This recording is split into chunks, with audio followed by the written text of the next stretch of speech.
Page 231, 232, 233, 234. The ending. The play was so amazing. I didn't want to give away the ending. I don't want to give away the ending, but it's the kind of ending that makes people in the audience teary. Mom totally lost it when Via as Emily said, "Goodbye, goodbye world, goodbye. Goodbye Grover's Corners, Mom and Papa. Goodbye to clocks ticking and Mama's sunflowers, and food and coffee, and new iron dresses and hot baths, and sleeping and waking up. Oh, Earth, you're too wonderful for anybody to realize you." Via was actually crying while she was saying this, like real tears. I could see them rolling down her cheeks. It was totally awesome. After the curtain closed, everyone in the audience started clapping. Then the actors came out one by one.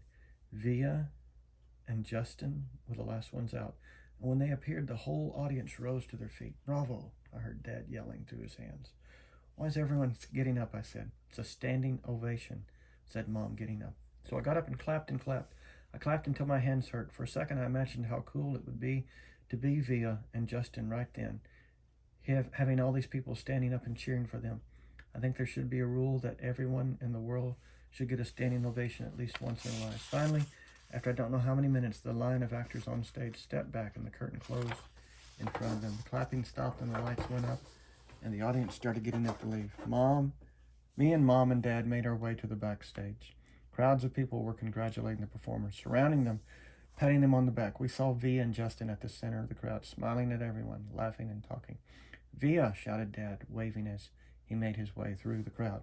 When he got close enough, he hugged her and lifted her off the floor a little. "You were amazing, sweetheart." "Oh my God, Via," Mom was screaming with excitement. Oh my God, oh my God. She was hugging Via so hard. I thought Via would suffocate, but Via was laughing.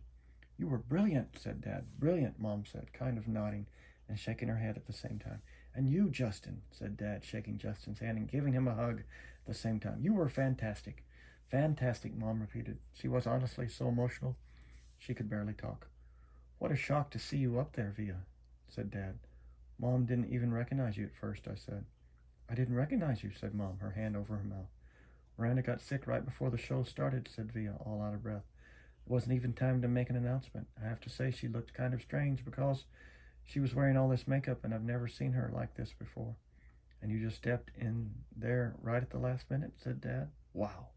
She was amazing, wasn't she?" said Justin, his arms around Via. "There wasn't a dry eye in the house," said Dad. "Is Miranda okay?" I said, but no one heard me. At that moment, a man who I think was their teacher came over to Justin and Via, clapping his hands. "Bravo, bravo, Olivia and Justin." He kissed Via on both cheeks. "I flubbed a couple of lines," said Via, shaking her head. "But you got through it," said the man, smiling ear to ear. "Mr. Davenport, these are my parents," said Via. "You must be so proud of your girl," he said, shaking their hands with both his hands. "We are, and this is my little brother Augie," said Via. He looked like he was about to say something, but suddenly froze when he looked at me. "Mr. D," said Justin, pulling him by the arm. "Come meet my mom." Via was about to say something to me, but then someone else came over and started talking to her. Before I knew it, I was kind of alone in a crowd. I knew where Mom and Dad were, but there were so many people all around us, and people kept bumping into me, spinning me around a bit, giving me that 1-2 look, which made me feel kind of bad. I don't know if it was because I was feeling hot or something, but kind of started getting dizzy. People's faces were blurring in my head, and their voices were so loud it was almost hurting my ears. I tried to turn the volume down on my robot ears, but I got confused and turned them louder at first, which kind of shocked me. And then I looked up and I didn't see Mom or Dad or Via anymore. "Via," I yelled out. I started pushing through the crowd to find Mom. "Mommy." I really couldn't see anything but people's stomachs and ties all around me. "Mommy." Suddenly, someone picked me up from behind. "Look who's here," said a familiar voice, hugging me tight. I thought it was Via at first, but when I turned around, I was completely surprised. "Hey, Major Tom," she said. "Miranda," I answered and gave her the tightest hug I could give. Part 7 is Miranda's point of view.